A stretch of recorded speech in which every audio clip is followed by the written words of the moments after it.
Thank you, everybody, for coming today. I appreciate your gradually waking up in the morning, but we had a phenomenal keynote session. So I want to follow up with that. I will first start with introducing the panelists. So Professor Krishnan, can I have you introduce? Okay. Am I audible?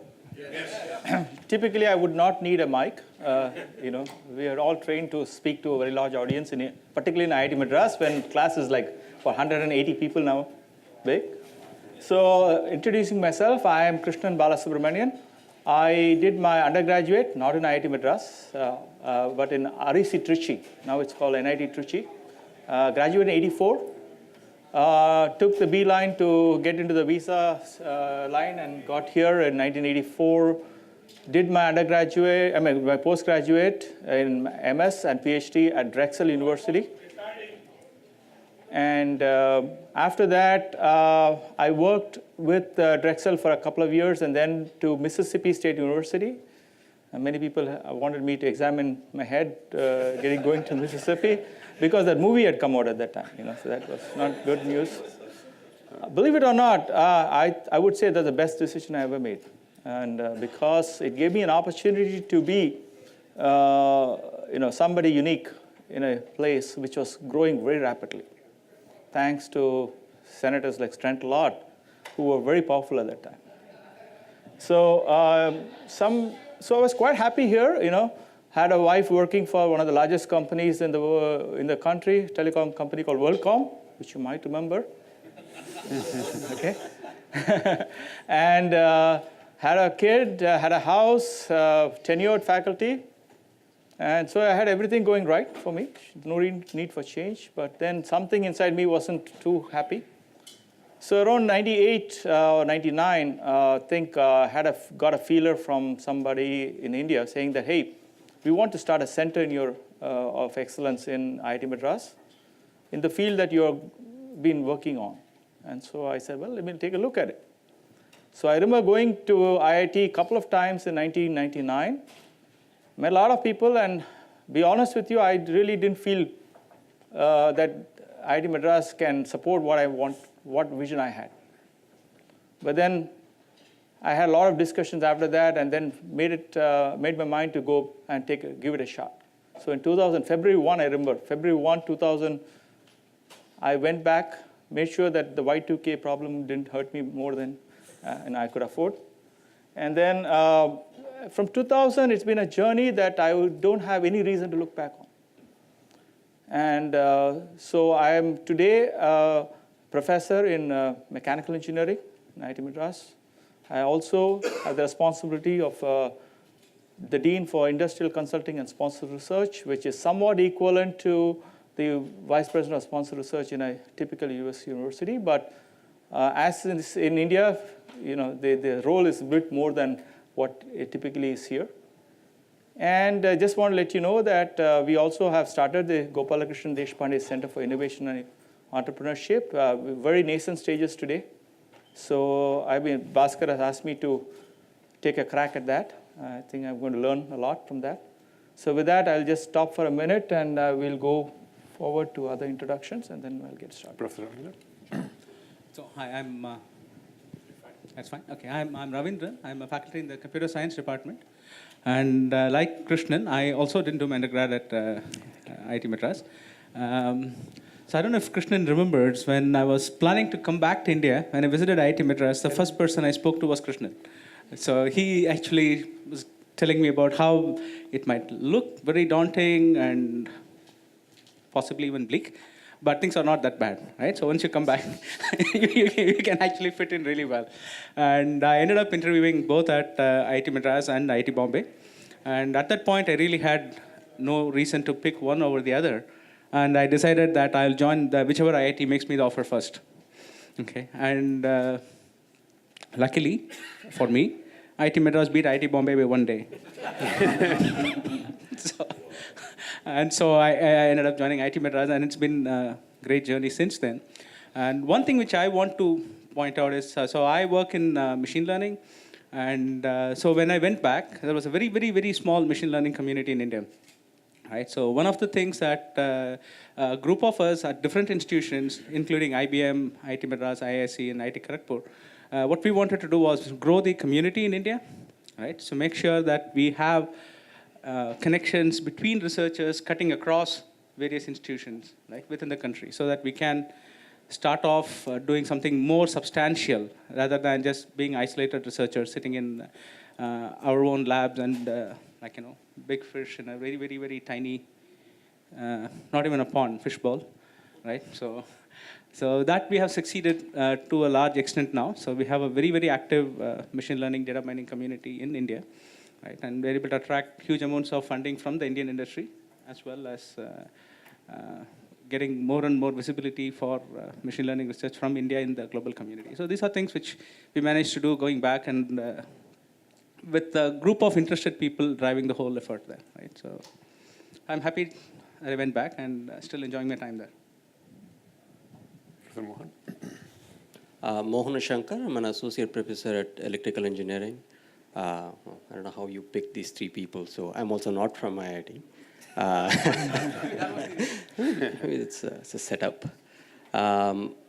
Actually, I spent 4 years in the Bay Area in UC Santa Cruz getting PhD. So every time I tell this to people, engineering in UC Santa Cruz, I mean, that's where you smoke weed and run naked, right? I mean, looks like I did neither. I mean, I was just busy in the, now, so. say again. I was busy in the labs, was working on implantable electronics, some really cool stuff, working with practically every other discipline other than engineering. So I was working with medicine, physiology, materials, chemistry, and that really changed my view of what really engineering can be. And really fell in love with healthcare, medtech, and sense. 2008, well, something triggered me saying that, you know, I should go back. So decided to go back, and after going back, I realized that probably I've come a little too early, right? Because I realized that doing medtech, medical devices in India, requires even building an ecosystem, right? So, in fact, the first 6 months, all I could think was, no, I should go back. I was thinking, I used to crypto Bhaskar a lot. Right? When he was the dean at that time. At the time, the director was Professor Anand. And then the institute really sort of, senior leadership said, you know, what is that you will need to actually really, if you want to do medtech at a critical level? And it said, no, it needs to literally building an ecosystem. So then I remember one of the senior faculty said, you know, then build it. I said, it's usually a 10-year thing, I mean.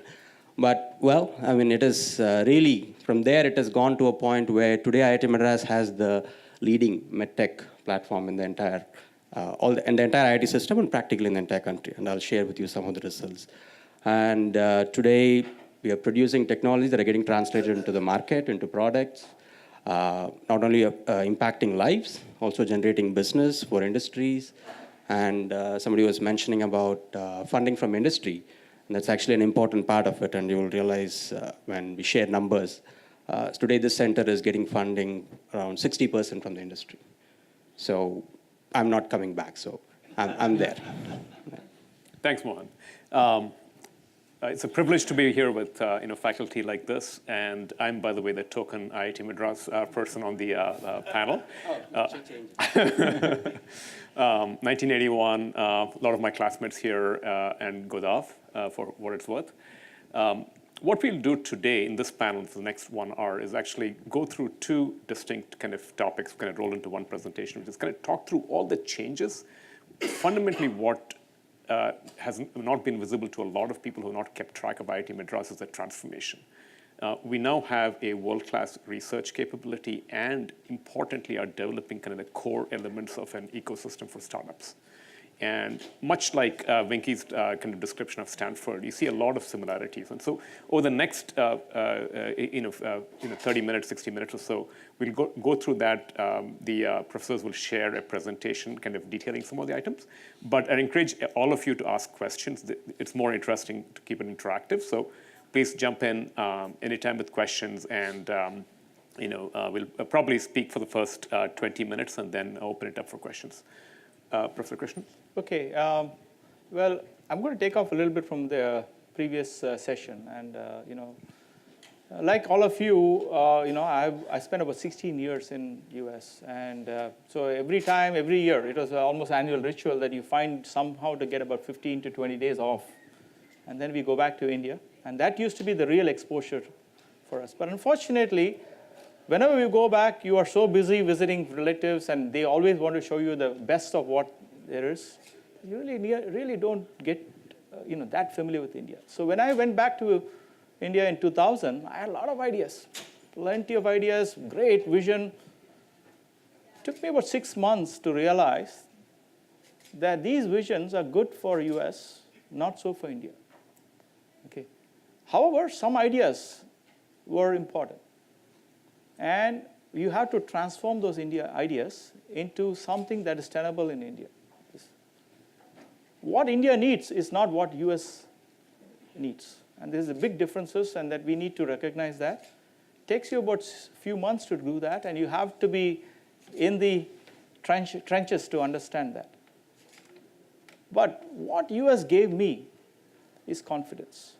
It gave me vision, it gave me confidence to say, I can do it, and it can be done. And that's the big difference that I felt going back. And that is the training that I learned here in the US that I believe would probably be irreplaceable. With that, I want to just start by saying that this is my vision for IIT Madras, is that we are in the process of transforming the minds of not only the young kids that will come in, but also everybody around us. And our vision is to go through a transformation internally as well as externally. So I'll just go through a few slides, and feel free to ask me questions or stop me if necessary. But these are just an overview of where we are. So just want to let you also into the secret that from where you have experienced India and IIT Madras in particular, that would be a few years ago at least, we believe that we are more relevant, far more bolder than ever before. We believe that we can say that I can do it, or IIT Madras can do it. And I would say that when you see examples of what Ravi or Mohan is going to talk about, these are examples of accomplishments which I would have not probably thought possible, say, 15, 20 years ago. We believe that innovation is the way to go forward, but innovation is a very broad perspective. It's not just about technology. It's innovation which is far outreaching. We have to innovate in everything that we do, the way we do it. And we believe that we have to be professional. There are many things that have transformed itself in the last 10, 15 years. Today, if you ask me, we are professional, whether it's legal, whether it is IP, whether it is industry relations, whether it is alumni relations. We believe we are far more professional today than we've ever been before.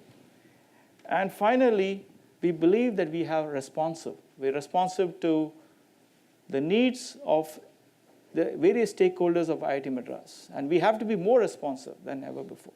So these are our main mantras, to say, so to speak, of where we want to see us IIT Madras go forward. Just a small bit of, just for some of you who probably have not kept up. Today, we believe that we have three forms, and this is Bhaskar's vision, categorizing our research into three categories. Since I am in the industrial consultancy and sponsor research, I would like to focus a little bit more on that. So there's not a whole lot of academic achievements or anything on academics in my slides. But essentially, we believe that academic research still is the key forte of IIT Madras. Today, I think we are among the who's who in terms of number of publications per faculty per year. I think we are at about 2.8 or so, which matches with many of the top institutions in the world.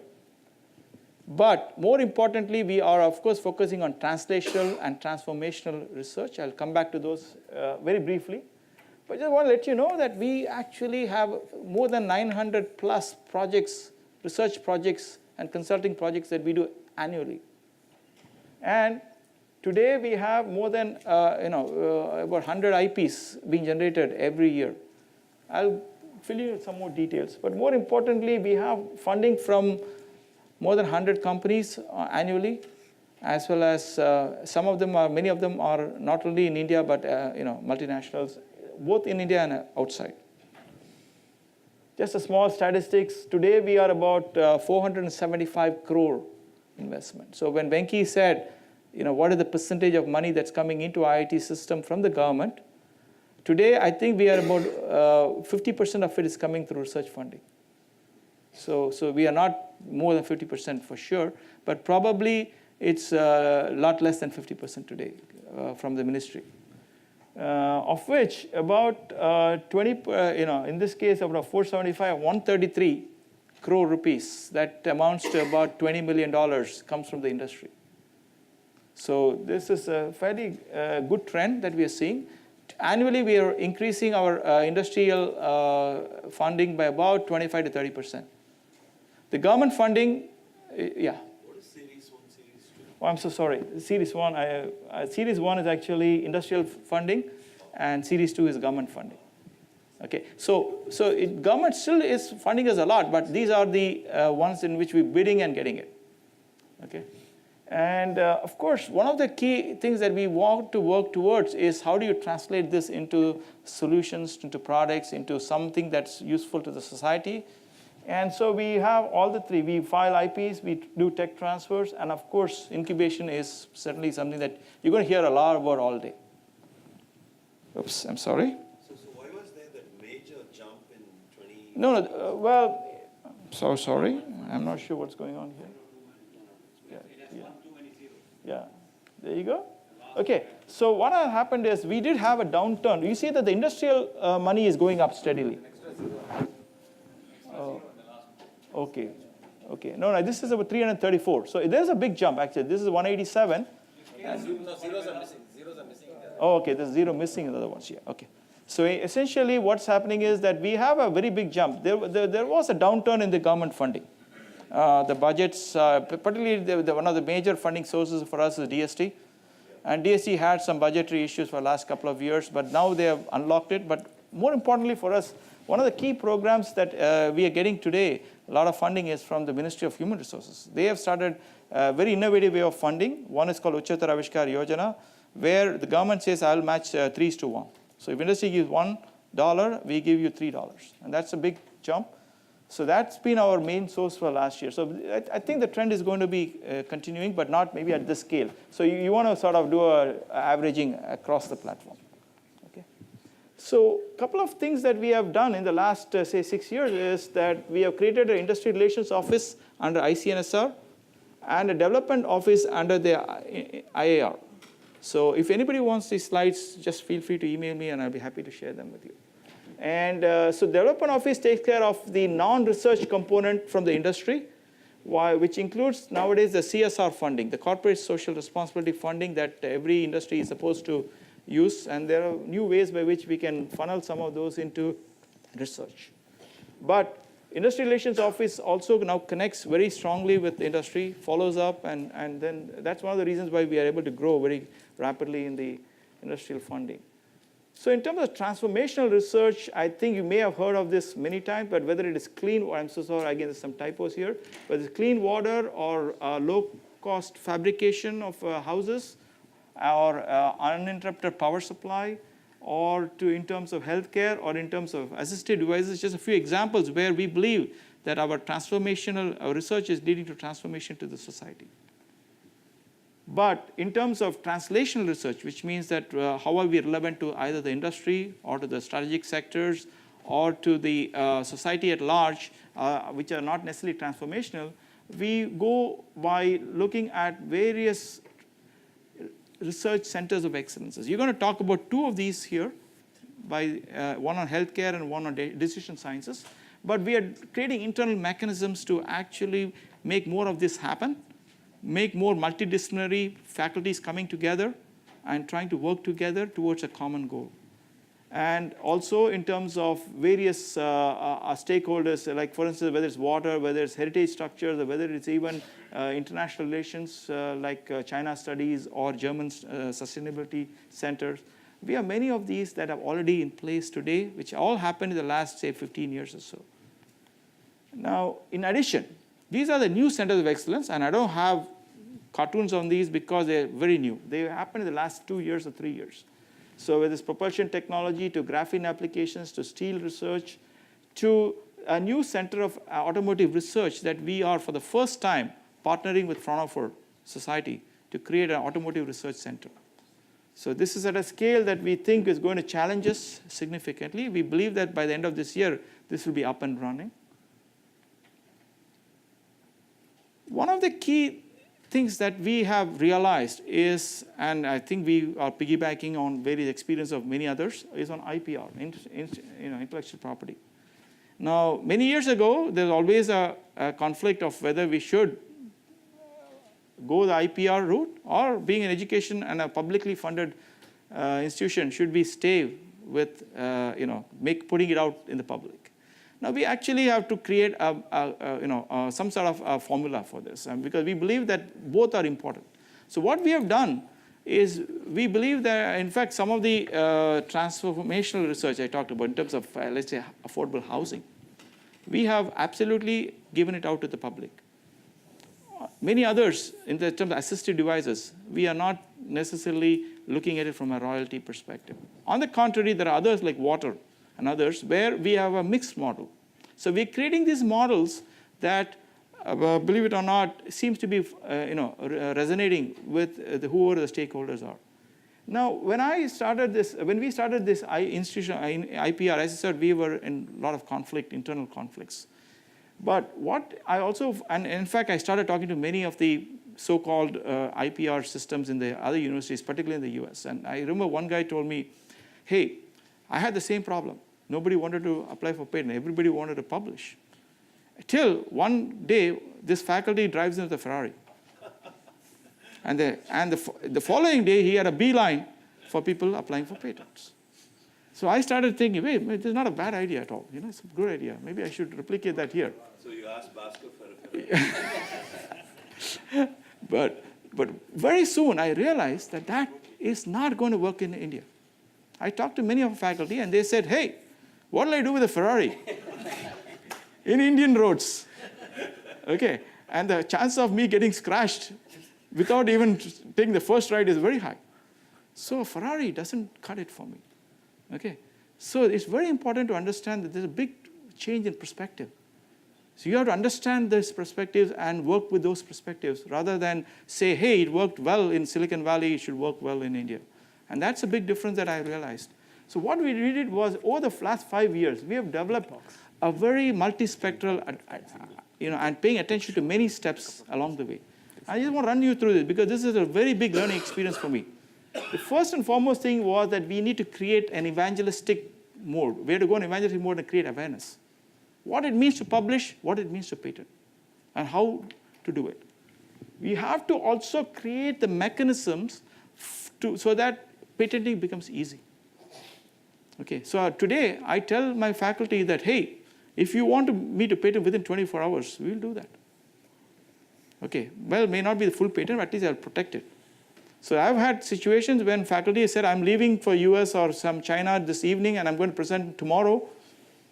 What do you want me to do? And we have done that. We have done within 8 hours because I have an IP agent sitting in my office. And we can do it from my office. We don't even have to go down the street. So that's very important. We have to be extremely responsive. We need to understand what it means, what patentability is all about. So we have tied up with about 8 IP companies. A couple of them are in the research park. That makes it easy for us. You need to create an incentive scheme, not the Ferrari type, because rewards alone is not important to our faculty. Recognition is even more important. So if I can recognize them, it's much more important. Then once you have the IP, what do you do with it? It's a piece of paper. And this is where the challenge really is for us. In fact, to be honest with you, this is the easy part. This is the hard part. Okay, how do we publicize? How do we get somebody to pay some money for it or at least use it? So one of the ways by which we are trying to convert our intellectual property is by, of course, creating an ecosystem for incubation startups. And you're going to hear a lot about this shortly. So, but again, this is not a single-step process. It's not just saying that, okay, hey, anybody wants to come and do an incubation, let's do it. We got to have an ecosystem within campus. You got to have an ecosystem outside campus.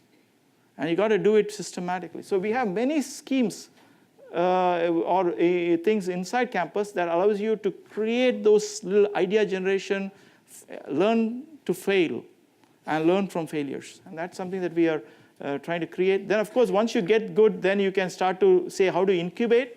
And finally, once you incubate it, you still have a long way to go.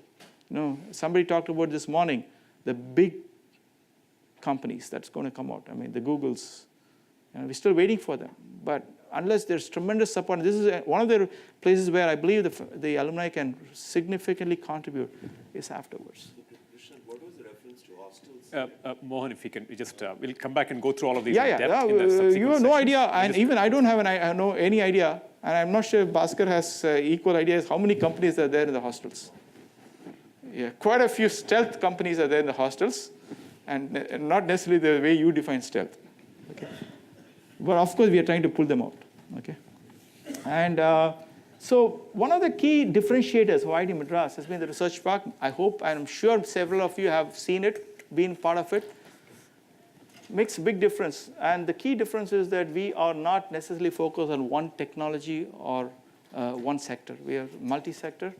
And the new research park facility is open. Of course, not inaugurated yet, but I hope that will happen in the next couple of months. But it's under quite a few companies have already occupied it.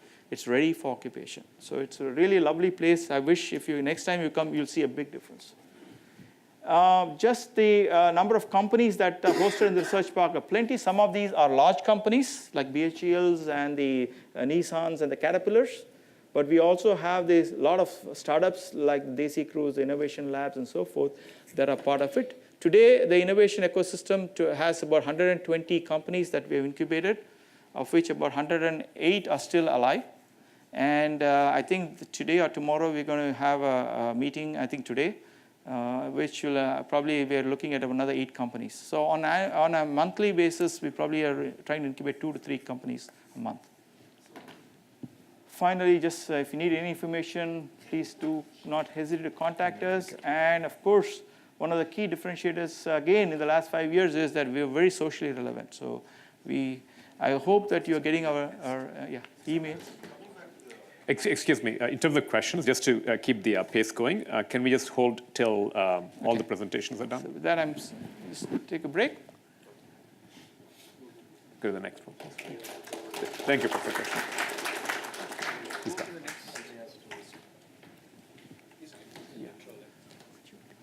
You may need to tell them which file. If you could take the presentation on.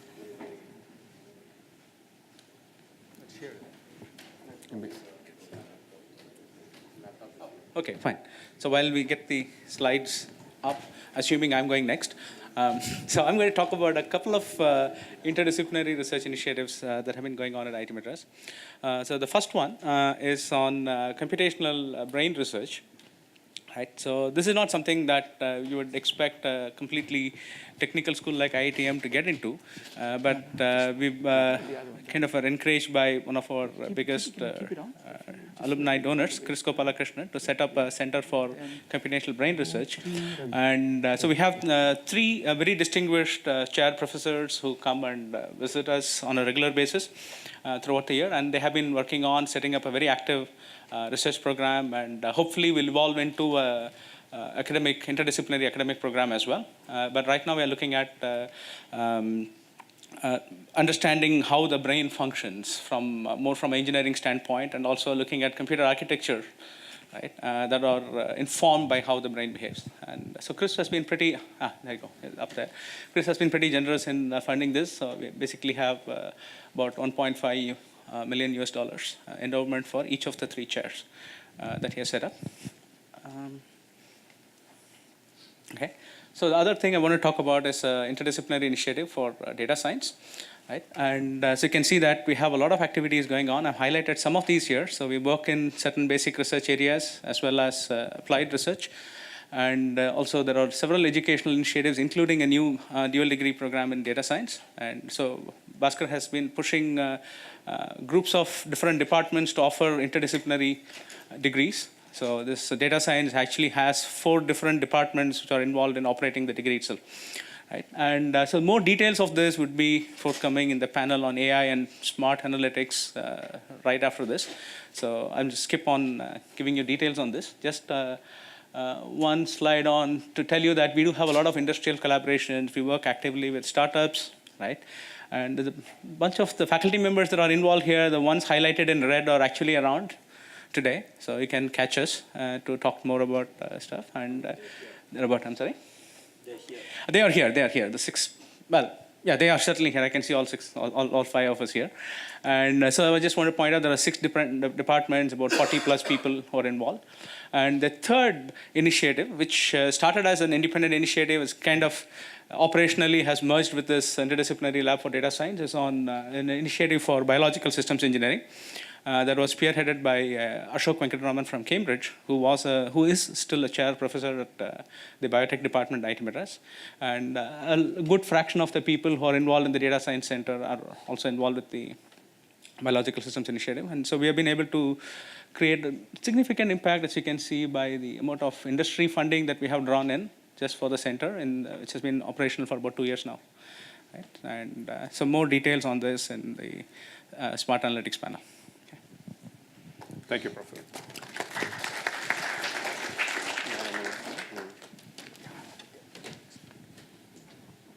Exactly, we could get started because I think Dilip wants to push this through quickly. So I'll take off from where I left the background. So I came back in 2008, December 2009. I was just really looking at it, and after the institute said, well, let's go build the ecosystem. So there were 2 challenges, right, in the Indian context. And again, I don't want to belabor this point, but qualitatively, the needs in India at this point are quite different, right? I mean, and when Krishnan says we have to be both relevant, responsive, and bold, I mean, we really mean that actually, because the context is very different in India. There are 2 things when you try to do this medical devices. The first thing is the industry itself is at a very nascent stage in India. So the medical device market for a lot of industry people around here is around $5 billion in India right now. That's the medical devices market. And the good news and the bad news is 90% of it is imported, right, today. And so that's the opportunity. Right? So there are hardly more than 3 or 4 domestic industries in India that do more than $50 to $60 million. Right? So that's the gap that's out there. So that's the first thing. The second thing is, being the way institutions are set up in India, that medical institutions are independently set up, engineering institutions are independently set up. So putting all these people together is actually turned out to be a really daunting task. Well, we ended up doing that, and I was just telling you, so today we have one of the most vibrant medical devices ecosystems in the country, and we have almost 35 collaborators working with us, and you will see a wide range of industry, starting from BD, GE, which you're well aware of, to very small but very, very dynamic startups like Forus, which are entering the US market as we are speaking. And today it has almost a member of 60-member team, 60 to 70, which has engineers, researchers, students, faculty. And 4 of these technologies are already in the market. Right? And instead of talking about the technology, I thought I'll put up the numbers of what they have been able to do in the field. So that's a mobile surgical unit, which is the first time in the country that has been developed, and it's been running quietly for the last 4 years. It's done almost close to 6,000 surgeries in different parts of the India, in rural places. And the second one was commissioned about a year ago in the Jamshedpur area for serving the tribal area around that. The second one, which is on the top right, was a technology which we had developed for taking in a retinal image and doing analytics on that. And it can do a wide range of analytics. Right? The one that got really successful was the diabetic retinopathy analytics, and that got translated to a company called Forus Healthcare. You might have heard of that. And today it is doing quite well. It's done about 1,400 installations around the country, around the world. And it's just entering the US market as we are speaking. So the pathway of an Indian medical device is usually it serves the domestic market first, then it aims for the global market, right? Because of both financial as well as regulatory constraints. So The latest one, which we have, and should be very proud, is the first point-of-care diagnostic instrument in India that's indigenously manufactured. And it's being done by a company which is an IIT Madras alumnus. Many of you may know Mr. Lalit Mahajan, the 1968 chemical engineering, right? Chemical engineering batch, and he runs one of the largest, probably the leading diagnostics company in the country. And now, with collaboration with IIT Madras, that instrument has been developed over 2 years. It's been manufactured, and really it is aiming at around 5,000 labs out of 50,000 tier 2 labs in the country in the next couple of years. And well, there's a very strong R&D pipeline that's in the loop. For the next 3 to 4 years, you will see really high-end, even high-value products like robotic surgery coming out of this center. And there's really some cutting-edge stuff which I think I'll be very happy to report in 6 months from now. There are some partnerships that are in the play. And what I want to end with is there are 2 aspects when you're working on something like healthcare. Right? It's both socially relevant, at the same time you want to also excel in the field. So looking at what has happened over the last 4 or 5 years, the government said, we also want you to help medtech startups, which is even harder for a startup to actually crack the space. And there are some offshoots you might have seen in the Indian landscape in medtech startups. So we are just setting up an incubator, right? And we're moving into a much larger facility, about 70,000 square feet. It's literally, in fact, yesterday I signed off on a chair coach. We're getting some of the best chairs you will see. You will see that when you come into the research park where the center is set up. So what I'm envisioning over the next 4 or 5 years is you will see IIT Madras becoming a leader in this space. Right? Not just that is socially relevant and commercially impactful, but also you will start seeing it recognized at a global level. And that's the way we're setting up both the R&D pipeline as well as the partnerships. So I'll end there. Thank you. Thank you, Professor. It's a great note to end on, which is there's been a huge kind of momentum and progress in the research. You've all seen kind of various articles, mentions and the like.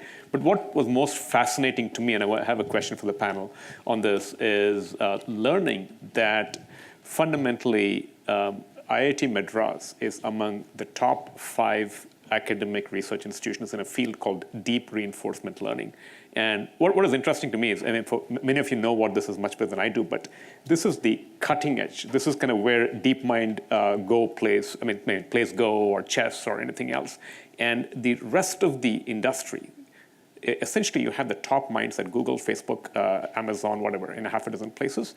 And we are among the top 5 institutions in that field. So I'm just curious. This is a huge transformation from where, when I left IIT, when research was something casually being done, to not just world-class research, but being at the cutting edge, kind of being literally beyond the chasm.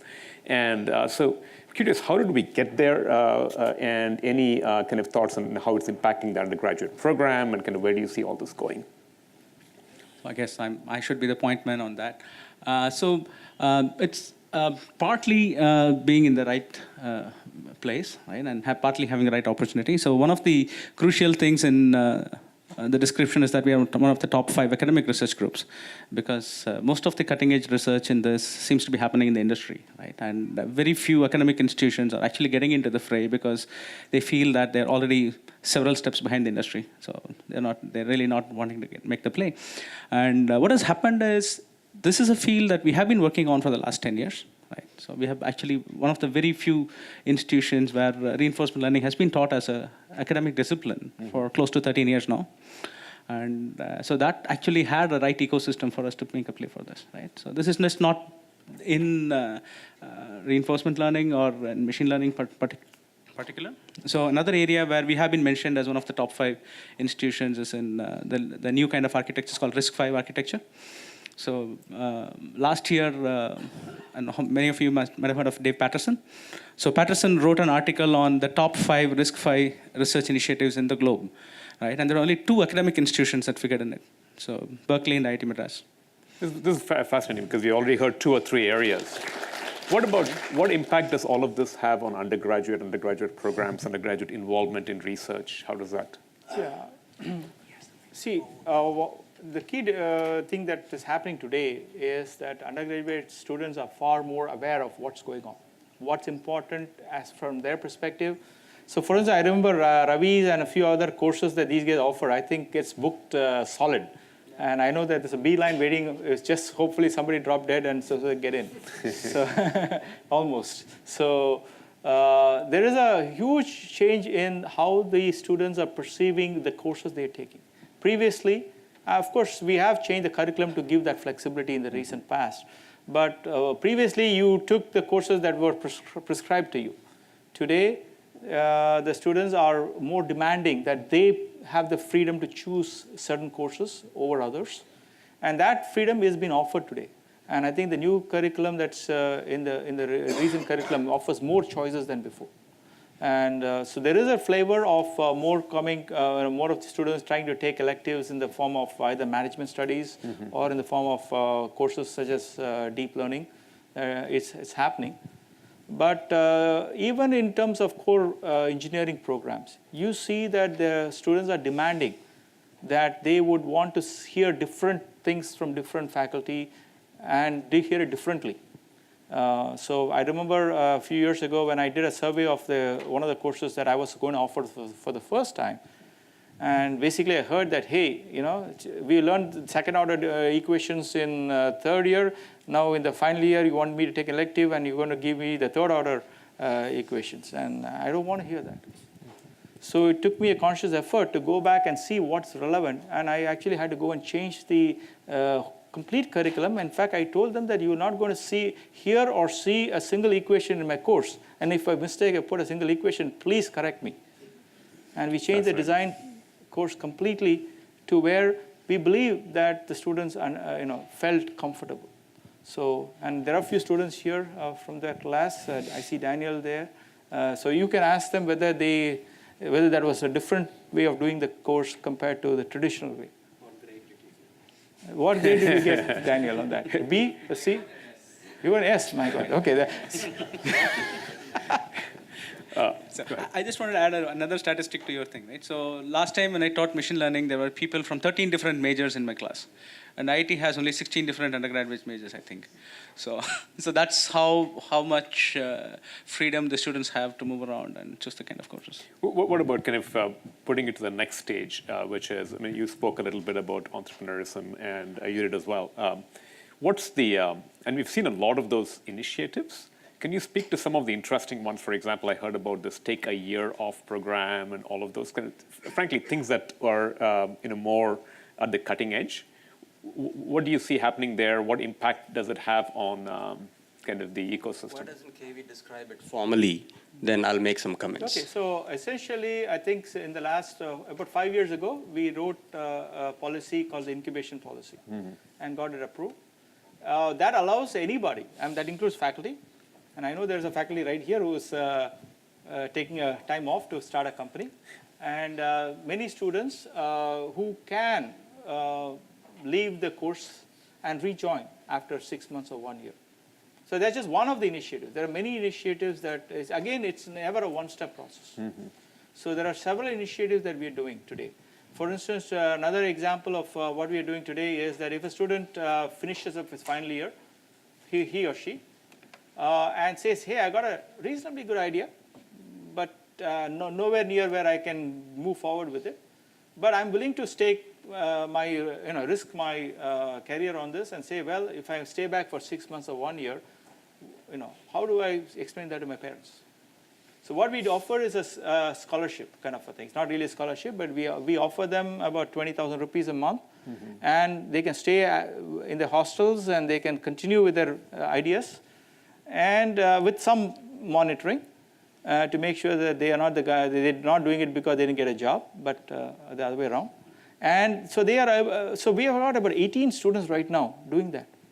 And they are trying to pursue their vision of some product and some startup with the ability to just say at the end of the day, walk away from it if it doesn't pan out.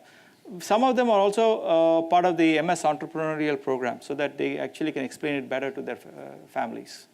So we have several such programs that we are initiating to enable students to participate and, as I said, be bold about it. And the key thing is that failure, in my mind, is a stepping stone.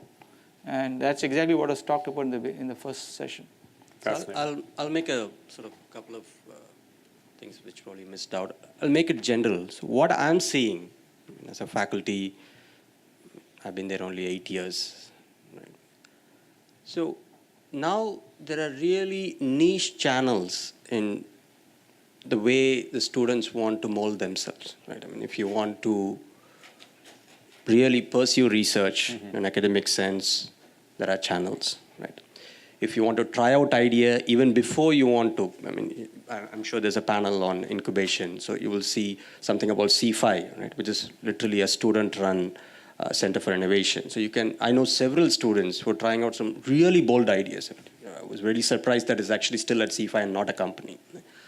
And when you walk into the incubation cell of IIT Madras, and you will see technologies of different applications. I mean, and so that the research park split up of various areas. In fact, it's a good representation of how even the IITM incubated companies are split up. I mean, you will see underwater vehicles, medtech, right? I mean, you will see companies that you normally would not expect, right? In such variety, you will not expect that. So that actually tells that there are very niche areas, right, but with very deep technology focus that are developing. Right? And if somebody wants to just pursue a traditional academic route, that's available. Right? We have made a lot of flexibility. That's what I'm seeing, I mean, from even a non-undergrad IIT perspective. Right? I mean, I see a lot of flexibility right now. So the guy is really free to do whatever he wants. That's actually quite impressive. Any questions, please kind of come on up to the mic. One last kind of point, just to kind of build on that while they're getting set. All of you on this panel have kind of a wealth of experience before you joined IIT, typically in the US and kind of elsewhere. What advice would you have for someone maybe here considering faculty roles at IIT Madras? And how has it changed? How does one think about it? What advice would you have? Should I go? Just apply. And, Okay, yeah. if you're really good, you'll be selected. Sure. So I think Bhaskar will have the final say on that. But what I want to let you know is you don't have to necessarily be a faculty to come and be a contributor member of IIT Madras. Mm-hmm. You don't have to even be an IIT Madras alumnus to do the same. We are welcoming anybody who says, I want to come, work with IIT Madras, and I will find, or we will find opportunity for you, which will make you happy. So, and which will make you a contributor. So trust me on that.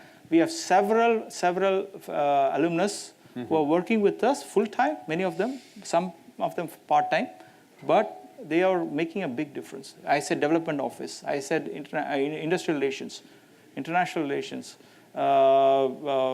various IPR. Mm-hmm. We have several opportunities for anybody who wants to come back and contribute or even test the waters. Of course, faculty applications are also definitely welcome. Thank you. That's helpful. Hi. Thank you, everyone, for giving a great overview of what the current status is. I'm an undergrad grad of 97, so 93, 97, and things that I'm seeing here is amazing. The question that I had is there a way an alumni like me can take an online course from anywhere, like in any department, or is there an option like that, or no? There is actually. Of course, you can take it without getting an official credit. So you do know that we have more than 250 to 300 courses online available. 900. Okay, I'm sorry, I have the wrong old numbers. Yes. 900 courses are available online. All you need to, it's free of cost. All you need to do is to just type NPTEL, and it's all available in YouTube. So that's one way to do it. There's another new initiative. I think it's about a year old now. 150 courses a year that's available, and also this includes a executive master's program that. MOOCs is available, and also the Executive Master's Program that we just started recently. One is on automotive, and the other is on information security, communications. So those Perfect. are where you can actually get credit. Typically, I think we want the companies to be involved also, but don't see why we cannot rethink that strategy. Courses that NPTEL offers, you can actually credit it, get certificates on an individual basis. For each of the courses. Okay, Very good. so just to say it aloud, that apparently the NPTEL courses you can actually register and get certificates. Awesome. Hi, I'm Nari Narayanan, alumni of 1982. I had a question regarding what's going on in India in the sense PM Modi has initiated a defense initiative. He wants to build an indigenous defense industry. And India is going to buy, on an annual basis, $45 billion worth of armaments from the world, and 30% of it's going to be offset. That means about $18 billion has to stay in India, be spent on joint ventures with Indian companies. India being, IITs being one of the premier scientific institutions, and also very patriotic, are they able to have an input into that money, to gain access to that money, and use it to build future defense projects for India? The answer to that is absolutely yes. Now, you mentioned two different things. One is the Make in India program for the defense, and the other is the offset programs. Yes. These are slightly differently done. But the money could be used. Yes. So the point is that many Indian companies, the big companies, the L&Ts and the Reliances and so forth, they are also making significant investments into manufacturing for defense in India. Some of them are doing it on their own. Some of them are doing it in collaboration with well-known names abroad. Sure, in the West, yes. In addition, what you are having is that you're having the Boeings and others also come into India and looking at setting up manufacturing units. In Yes. fact, I was at Airbus just 3 days back, and they were asking me similar questions. Rafael is doing tails. So I guess your question is, are we doing a lot of defense-related research? I'm talking about IIT. Yes. Are you getting involved So with we the are DRDO? getting involved. We are getting involved. It's a bit early to get a handle on this yet because nobody is sure exactly where this, how much of it is coming. But already we are doing work for Airbuses and Boeings on the offset side. Okay. And I know that because we send out some documents once in a while. Yeah, so on the other hand, DRDO labs have been extremely tied up. In fact, just want to let you know that we probably rank the #1 in DRDO's list of academic partners, to the point that in the last 6 years, the DRDO offers these academic excellence awards, and out of that, 4 of them have been from IIT Madras. Because my point being, Stanford came out of NASA. Yes. The government spending, it's the same Right. way. So India could yes, evolve. absolutely. This And is a very many- valid point. Yes, very valid point, and we are so very significantly involved in all the strategic programs of the country. And this Make in India is something that we are trying to figure out, but we're already involved. So we have time for one last question. Go ahead. I have a comment and a question. And my name is Ramchandran. I'm a graduate of 1966. Comment. When Monishi came and presented at IIT, he made an excellent presentation. But the problem was, when he asked for questions, there were no questions. Now, that cannot be tolerated. Students should ask questions. The reason why I say is because another Ramchandran, a neuroscientist, said that if you want innovation, you have to ask, how do you know? And there's a good videotape of what he said. The other question is, one time I asked Swami Chinmayananda as to the students learn from the teacher. Is there an occasion where the teacher learned from the student? So he came back and said that that's the beauty of Gurukula. Gurukula is an ayana, where ayana yatra or trip, where both the student and the teacher go into a forest of unknowns. And when they see something unknown, they discuss among themselves. And then I think that we should look at that. So the only thing I want to mention is that at the end of a class, leave about 5 minutes for the students to ask questions and encourage them. That's my comment. Thank you. And the question to the brain research is, are you looking at how brain transfers information from one area to another and finally ends up as a part of the DNA? Other question,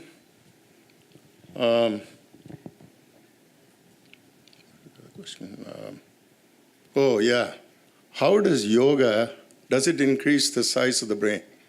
So just to There are neurologists who have done research that seem to think that you can increase the brain size about roughly 7 to 10%. thank you. So, Are you looking at that? So just to help you kind of frame the timing for the answer, there's a much more detailed panel on this topic, on each of the topics later on. So but if you can just give a high-level point of view, that'll be great. Yeah, so what I would say is the three chair professors, right, are actually very diverse and very complementary. So one is looking at figuring out the neural circuitry in a physical sense, what we call anatomic pathology. That's what Partha Mitra is doing. Anand Raghunathan, alumnus of IIT Madras Electrical Department itself, he is looking at the systems levels of how computation is happening, right, and how that can be translated vice versa in terms of hardware. Right. Professor Migan Kasur, he is looking at more cellular and to some extent a molecular level. So, as you know, I mean, the jury is still out as to how these three will converge. I mean, that's happening all around the world as to how these three will converge. It still remains to be seen. Right? So, about the other aspects, I don't think anybody has worked on it specifically. So, probably. Yeah, just to say, let you know that, yes, there is a fair bit of effort going on towards the first part of your question, which is how does one part of the brain react or interact with the other. There's some work going on primarily with Partha Mitra and some folks at Harvard.